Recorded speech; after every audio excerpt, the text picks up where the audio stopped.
Welcome back, guys. Welcome back. My name is Jay, and this is my Diecast Creations channel. Today you're going to see my entry into the February Four Horsemen Build Off. I was invited by Paul at Diecast Graveyard. The Four Horsemen are four guys that do a challenge every month, and this year they've opened it up to all the builders in the community. It's Diecast Graveyard, Outlaw Speed Shop, Diecast Show Customs, and 164 Revival.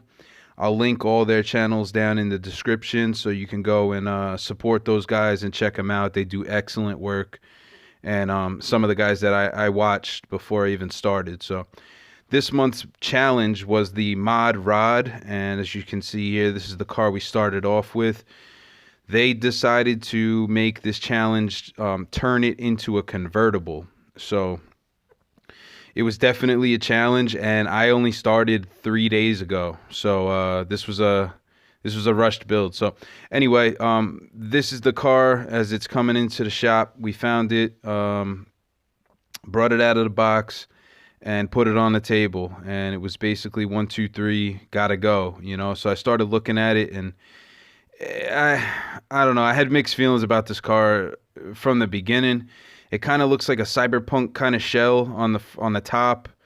The headlights weren't really appealing to me because they don't really look like headlights at all. It's supposed to be like a custom deal that they made, but I don't know. I was really I was torn on this car. You know, I wanted to like it, but I really didn't. You know, so I'm just drilling out the posts here. Basically, you know, you got to be careful when you're drilling out these posts because you could slip and, you know, put it through the plastic and hit yourself. You don't want to do that. I haven't done that, knock on wood. And then what I do usually is I take one of these picks, and they have like C-clips inside that hold the axles. So you just got to get a nice good grip in there and pry it open. They're plastic. I knew I wasn't going to reuse them, so I really wasn't too worried about, you know, breaking them or anything like that.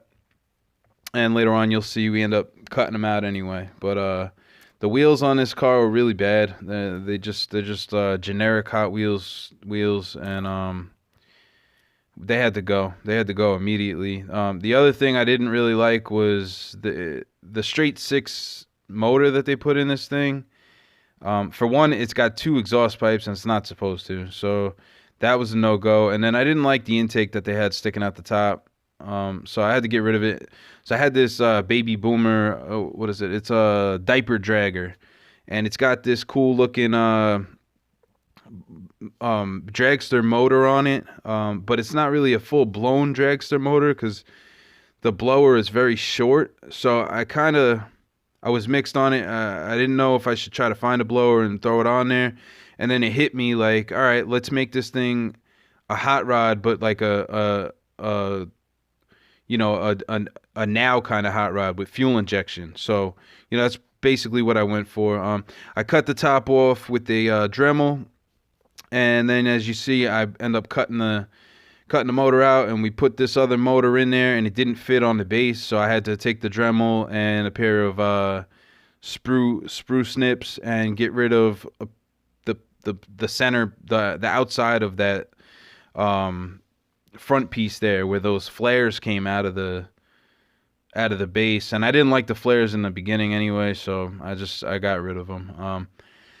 And then I was looking for wheels, and I had this Chip Foose 1971 Dodge Challenger. It came in a bag from the thrift store, and it had some nice wheels on it. So I ended up taking the wheels. The car was messed up. It had no windshield or nothing anyway. So this is what it ends up looking like when I mock it up. It's sitting on the table. You know, the wheels aren't even attached. But as soon as I put the wheels up next to it, I knew that that's what it was going to be. And they actually lined up perfectly with the contour of the shell, you know. So I took my pin vise and I put some holes in the end of the exhaust there, and then I threw it in the stripper, the citrus strip, which is my favorite way to strip cars. you know, it doesn't smell bad. It does the job, and it's easy to clean up, and it's good to go. So then I'm just looking at the chassis. I'm like, all right, this is cool. This is cool, but we need to change a few things. I can't have a chrome interior. And you know, with the clock ticking, I really had to get a move on this car every second that I had in the last couple days, you know. So this is what it looks like when it comes out. I ended up taking the Dremel with a wire brush, and I cleaned it up real nice. And then the axles that came out of that Chip Foose car were a lot bigger than the Hot Wheels axles, so I had to make room for them. I had to make room, so I took the Dremel outside and just reamed out a channel basically in the front and the rear, so that they would sit down in there, and there would be enough clearance for the grill to come on top of it, and for the chassis and the body to come together without rubbing or anything like that. So, you know, this is the custom world. You gotta fabricate, you gotta chop, cut, and rebuild. You know, that's what it is. So, this is what it looks like after the wire brush hits it. It's nice and shiny. I actually thought about keeping it this way and just clear coating over, but that would have been the easy route, you know. That would have been the real easy route. So I started looking around for something I could cover up the back portion where I chopped the roof off. And I had this Mustang Mach 3 from Maisto that I knew I was never going to do anything with. And the interior piece is actually lined up perfectly. They molded right around the back, the seats, and it was like it was meant to be. You know, there was still a little bit of a gap behind it. But, you know, I deal with that here coming up. So I took the windshield and I cut it. I just cut it with the Dremel. And then I started snipping away with the sprue snips. And I took a razor blade and tried to clean it up a little bit. And I ended up hitting it with a lighter, which was my girlfriend's idea, and it worked out really well. I thought about putting this wing on there. It would have changed the whole appearance of the car. It kind of looked really good to me, but I ended up scrapping that idea. So we go back to the interior piece. I ended up gluing it in, and I went down to this auto body supply shop, and they had this 1K fine filler. I know nothing about auto body, so this was my first go at this, and it I got some work to do. I got some videos to watch. I got some practice to do on this, but you know, it got the job done. It did what I needed it to do. I probably could have sanded a lot more, and you know, maybe did more layers and got it flatter, and ended up with a better product. But you know, this was the first time that I actually ever did a custom like this, and the clock was ticking. Like I said, I didn't even plan on doing this challenge, so for me to get in and get this done, I'm happy with it, you know. So we ended up using, I went down to Home Depot, and they have Rust-Oleum Painter's Touch 2x Ultra Cover. It's paint and primer, rattle can, and we chose the color Golden Sunset. It's a yellow, kind of like a sunburst yellow. Went outside. It was about 35 degrees out, and I sprayed 3 coats and hit it with a gloss clear. And this is the first time I've ever used gloss paint as well. So everything was new. I was throwing the kitchen sink at this thing, and basically going into the unknown and finding out where we end up, right? So that's what happened. And then I went in with burnt umber, and I tapped up those straps on the back, hit the thing with lead belcher, the buckles and the trunk there. I sprayed this with an aluminum Rust-Oleum. The engine block got hit with that, and then I hit the center console gauges and the steering wheel with a silver.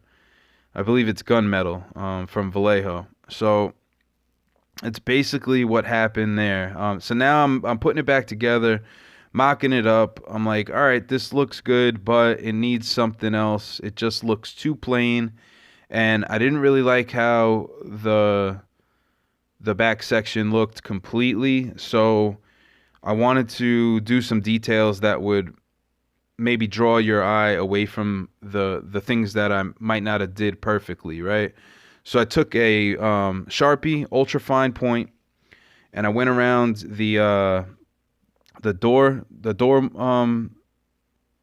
cracks there, and I basically put a line around the back where the convertible top would sit, I guess, where it would meet, and then I went in and just edged the center console piece that I molded, that I made come down into the car. I edged that with black, and I did the back of the seat rests there with black, and it's starting to come together. My freehand work isn't the greatest, but it's not the worst either. I think I did a pretty good job, for doing this first time ever trying to make a clean car. I think it worked out pretty well. So I taped off the front there, and I hit it with the Sharpie. Now it's raining outside, so I know I can't paint anymore. It's done. So the Sharpie was the only option, and I made it happen. So I glued the car back together. I didn't have a post in the rear because I cut the roof off, so I had to glue the interior to the base and then the body to the interior. So that's how it ended up going together. And this is the car that we ended up starting with. It is a Hot Wheels Mod Rod.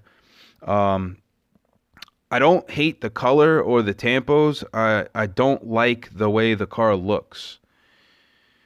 They're just, something is off, I don't know who designed it, but they should have took another look at it, in my opinion, right? So this is what we ended up with. It's a golden sunset hot rod looking, fuel injected, headers out the sides, nice wheel stance. The chrome rims really do it for me on this car, and the level of where it's sitting, the ride height on it, it really made it for me. I wanted to change the headlights out, but I ran out of time.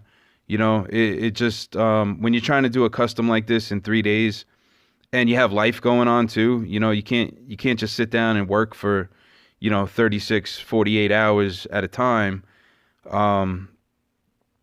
You only have so much time to work on these things. So I didn't get to do the headlights, but, I think it worked out pretty good. I'm happy with it. And I got to thank these guys for even thinking about inviting me to this event that they do every month. These are world-class builders, and I'm humbled by the experience to be able to participate. So thank you guys. I appreciate that. Today is going to be the 1 month anniversary. So it's 1 month that we've been as a channel created, right? At the time of recording this is on Saturday night. 192 subscribers in 1 month, guys. You're killing it. I can't believe the amount of support that this channel is getting right now. And I'm just gonna keep going and doing what I'm doing because I love the support that it's getting and the feedback that I'm getting, and all the comments that you guys are leaving, that what I'm doing is actually providing value, and people are getting ideas, and they're loving the builds that are coming out. So I'm just gonna keep doing as much as I can, and thank you so much. I can't stress that enough. We are gonna do another giveaway. I got no doubt that we're gonna hit 200, and I'll release a video either today or within the next day or two, and we'll do the same thing that we did for the 100 follower giveaway. So make sure you're subscribed, hit the bell. Like that's the most important thing, guys, is you're not going to see my videos if you don't hit the bell. On the right side of your screen, when you look at my channel, there should be a bell. If you tap that, it'll alert you every time that I post a video.